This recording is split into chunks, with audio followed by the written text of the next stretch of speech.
প্রিয় পাঠকেরা, তোমরা দেখছো স্বপ্ন পূরণ এডুকেশন চ্যানেল।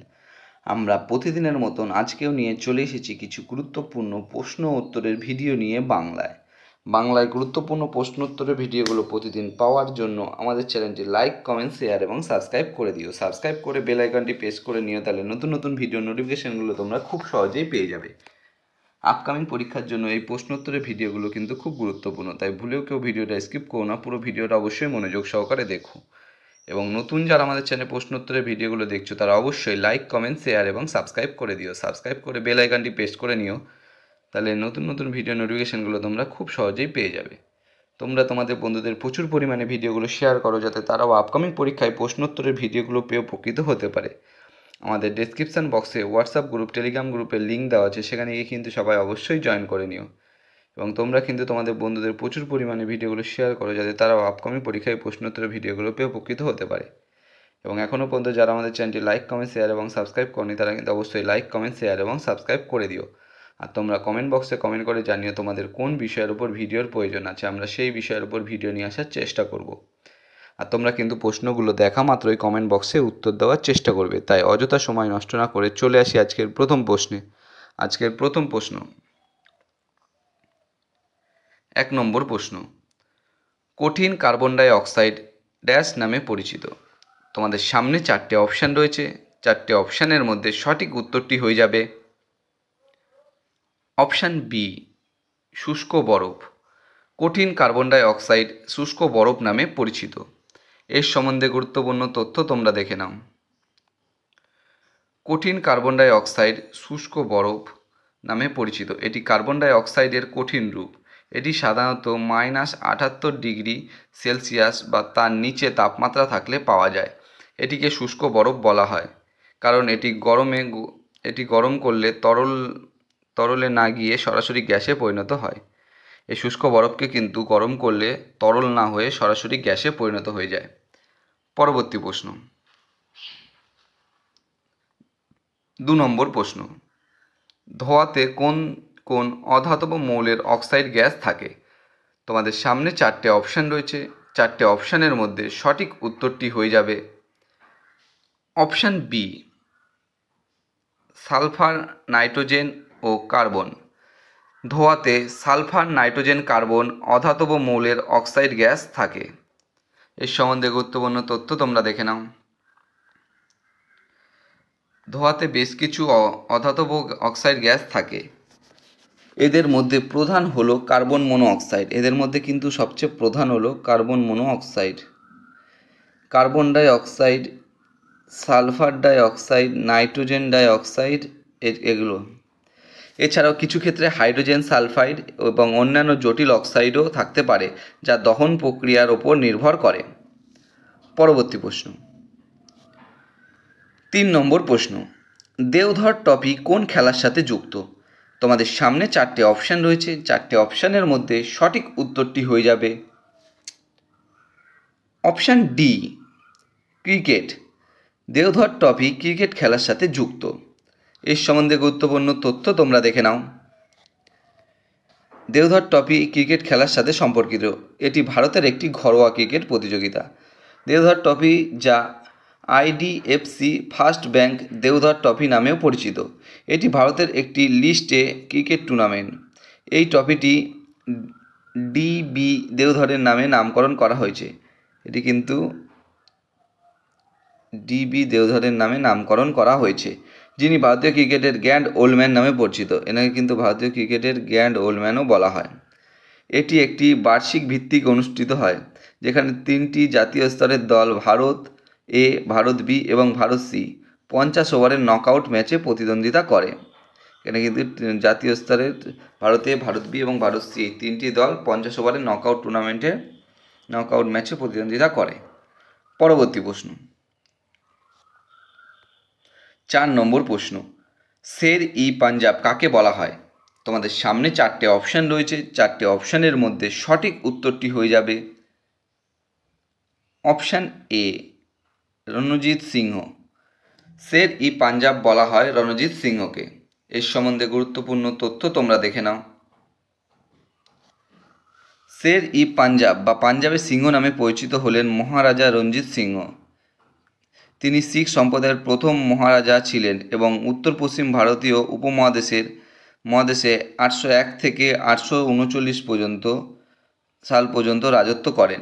মহারাজা রঞ্জিত সিংহ ছিলেন একজন প্রভাবশালী শাসক এবং তাকে শের ই পাঞ্জাব বা পাঞ্জাবের সিংহ নামে সম্মান জানানো হতো। তিনি ছিলেন একজন সাহসী যোদ্ধা, দক্ষ প্রশাসক ও দূরদর্শী রাজনীতিবিদ। তার শাসনামলে শিখ সম্প্রদায়ের উত্তর পশ্চিম ভারতে একটি শক্তিশালী রাজ্য হিসাবে প্রতিষ্ঠিত হয়েছিল। পরবর্তী প্রশ্ন, 5 নম্বর প্রশ্ন, ভারতের কোন রাজ্যে জনঘনত্ব সবচেয়ে বেশি? তোমাদের সামনে 4টে অপশান রয়েছে। 4টে অপশানের মধ্যে সঠিক উত্তরটি হয়ে যাবে অপশান সি, বিহার। ভারতের বিহার রাজ্যে জনঘনত্ব সবচেয়ে বেশি। এর সম্বন্ধে গুরুত্বপূর্ণ তথ্য তোমরা দেখে নাও। ভারতের রাজ্যগুলির মধ্যে বিহারের জনঘনত্ব সবচেয়ে বেশি। 2011 সালের জনগণনা অনুযায়ী বিহারের প্রতি বর্গ কিলোমিটারে কিন্তু 1106 জন, প্রতি বর্গ কিলোমিটারে 1106 জন মানুষ বাস করে, যা ভারতের অন্যান্য রাজ্যগুলির তুলনায় অনেক বেশি। বিহারের পরে পশ্চিমবঙ্গ ও কেরালা রাজ্যের জনঘনত্ব বেশি। পশ্চিমবঙ্গের প্রতি বর্গ কিলোমিটারে 1028 জন এবং কেরালার প্রতি বর্গ কিলোমিটারে 860 জন মানুষ বসবাস করেন বা আবাসস্থল। পরবর্তী প্রশ্ন, 6 নম্বর প্রশ্ন, সত্যমেব জয়তে উক্তিটি কোন গ্রন্থ থেকে নেওয়া হয়েছে? তোমাদের সামনে 4টে অপশান রয়েছে। 4টে অপশানের মধ্যে সঠিক উত্তরটি হয়ে যাবে অপশান বি, মুন্ডক উপনিষদ। সত্যমেব জয়তে উক্তিটি মুন্ডক উপনিষদ গ্রন্থ থেকে নেওয়া হয়েছে। এর সম্বন্ধে গুরুত্বপূর্ণ তথ্য তোমরা দেখে নাও। সত্যমেব জয়তে মুন্ডক উপনিষদ থেকে নেওয়া হয়েছে। এটি ভারতের জাতীয় নীতিবাক্য এবং এর অর্থ সত্যের জয় হোক। এর কিন্তু অর্থ হচ্ছে সত্যের জয় হোক। মুন্ডক উপনিষদ হলো প্রাচীন হিন্দু ধর্মগ্রন্থ। এটি কিন্তু প্রাচীন হিন্দু ধর্মগ্রন্থ, যা বৈদিক সাহিত্য এবং দর্শনের একটি গুরুত্বপূর্ণ ভূমিকা। এটি কিন্তু বৈদিক সাহিত্য ও দর্শনের একটি গুরুত্বপূর্ণ অংশ। এখানে কিছু অতিরিক্ত তথ্য দেওয়া হলো, সেগুলো হলো সত্যমেব জয়তে কথাটি দেবনাগরী লিপিতে, এটা কিন্তু দেবনাগরী লিপিতে লেখা এবং ভারতের জাতীয় প্রতীকের নিচে খোদাই করা আছে। এই মন্ত্রটি মূলত মুন্ডক উপনিষদের একটি অংশ, যা অথর্ববেদের সাথে সম্পর্কিত। এটি কিন্তু অথর্ববেদের সঙ্গেও সম্পর্কিত। পণ্ডিত মদন মোহন মালব্য 1918 সালে এই স্লোগানটি ব্যবহার করেন। পণ্ডিত মদন মোহন মালব্য কিন্তু 1918 সালে এই স্লোগানটি ব্যবহার করেছিল। পরবর্তী প্রশ্ন, 7 নম্বর প্রশ্ন, জারোয়া উপজাতি কোন রাজ্যে দেখা যায়? তোমাদের সামনে 4টে অপশান রয়েছে। 4টে অপশানের মধ্যে সঠিক উত্তরটি হয়ে যাবে option B, little Andaman. Jarawa উপজাতি লিটল আন্দামান রাজ্যে দেখা যায়। এর সম্বন্ধে গুরুত্বপূর্ণ তথ্য তোমরা দেখে নাও। জারোয়া উপজাতি আন্দামান ও নিকোবর দ্বীপপুঞ্জে বাস করে। বিশেষ করে দক্ষিণ আন্দামান এবং মধ্য আন্দামান দ্বীপপুঞ্জে তাদের দেখা যায়। জারোয়া উপজাতি ভারতের একটি বিশেষভাবে দুর্বল আদিবাসী। এটি কিন্তু একটি ভারতের বিশেষভাবে দুর্বল আদিবাসী গোষ্ঠী।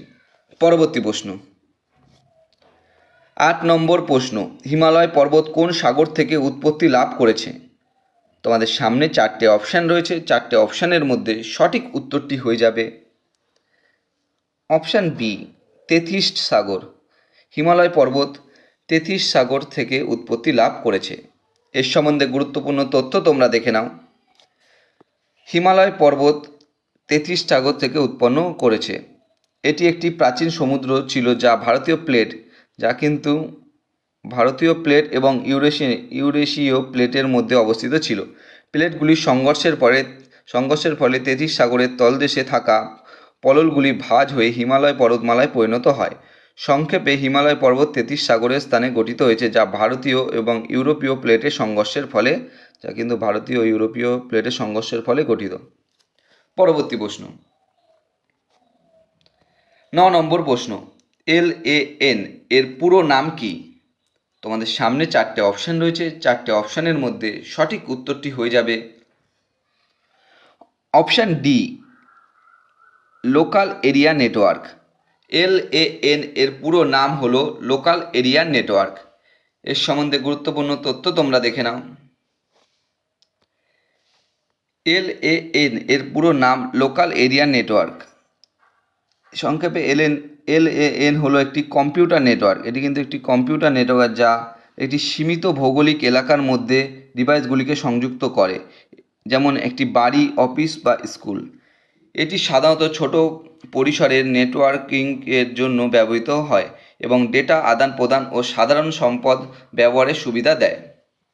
পরবর্তী প্রশ্ন, 10 নম্বর প্রশ্ন এবং আজকের শেষ প্রশ্ন। ওয়ার অ্যান্ড পিস বইটির রচয়িতা কে? তোমাদের সামনে 4টে অপশান রয়েছে। 4টে অপশানের মধ্যে সঠিক উত্তরটি হয়ে যাবে option A, Leo Tolstoy. War and peace বইটির রচয়িতা লিও টলস্টয়। এর সম্বন্ধে গুরুত্বপূর্ণ তথ্য তোমরা দেখে নাও। যুদ্ধ এবং শান্তি রাশিয়ান লেখক লিও টলস্টয়ের একটি সাহিত্যকর্ম। নেপোলিয়নিক যুদ্ধের সময় সেট করা কাজটিকে একটি কাল্পনিক আখ্যান এবং অধ্যায় উভয় রয়েছে, যেখানে টলস্টয় ইতিহাস এবং দর্শন নিয়ে আলোচনা করেছে। টলস্টয় কিন্তু ইতিহাস এবং দর্শন নিয়েও কিন্তু আলোচনা করেছেন। বন্ধুরা, তোমাদের জন্য আজকে এই কটাই প্রশ্নোত্তর ছিল। প্রশ্নোত্তরগুলো পেয়ে যদি তোমরা উপকৃত হয়ে থাকো, অবশ্যই আমাদের চ্যানেলটি লাইক, কমেন্ট, শেয়ার এবং সাবস্ক্রাইব করে দিও। সাবস্ক্রাইব করে বেল আইকনটি প্রেস করে নিও, তাহলে নতুন নতুন ভিডিও নোটিফিকেশনগুলো তোমরা খুব সহজেই পেয়ে যাবে। নতুন যারা আমাদের চ্যানেলে প্রশ্নোত্তরের ভিডিওগুলো দেখছো, তারা অবশ্যই লাইক, কমেন্ট, শেয়ার এবং সাবস্ক্রাইব করে বেল আইকনটি প্রেস করে নিও। তোমরা তোমাদের বন্ধুদের প্রচুর পরিমাণে ভিডিওগুলো শেয়ার করো, যাতে তারাও আপকামিং পরীক্ষায় প্রশ্নোত্তরের ভিডিওগুলো পেয়ে উপকৃত হতে পারে। আমাদের ডেসক্রিপশন বক্সে হোয়াটসঅ্যাপ গ্রুপ, টেলিগ্রাম গ্রুপের লিঙ্ক দেওয়া আছে, সেখানে গিয়ে কিন্তু সবাই অবশ্যই জয়েন করে নিও। এবং এখনও পর্যন্ত যারা আমাদের চ্যানেলটি লাইক, কমেন্ট, শেয়ার এবং সাবস্ক্রাইব করনি, তারা কিন্তু অবশ্যই লাইক, কমেন্ট, শেয়ার এবং সাবস্ক্রাইব করে দিও। এবং তোমরা কমেন্ট বক্সে কমেন্ট করে জানিও তোমাদের কোন বিষয়ের ওপর ভিডিওর প্রয়োজন আছে, আমরা সেই বিষয়ের ওপর ভিডিও নিয়ে আসার চেষ্টা করব। তোমরা লাইক, কমেন্ট, শেয়ার এবং সাবস্ক্রাইব করলে আমরা আরও আগ্রহ পাবো এবং নতুন নতুন ভালো ভালো ভিডিও নিয়ে আসার চেষ্টা করব। তাই অবশ্যই কিন্তু তোমরা আমাদের চ্যানেলটি লাইক, কমেন্ট, শেয়ার এবং সাবস্ক্রাইব করে দিও।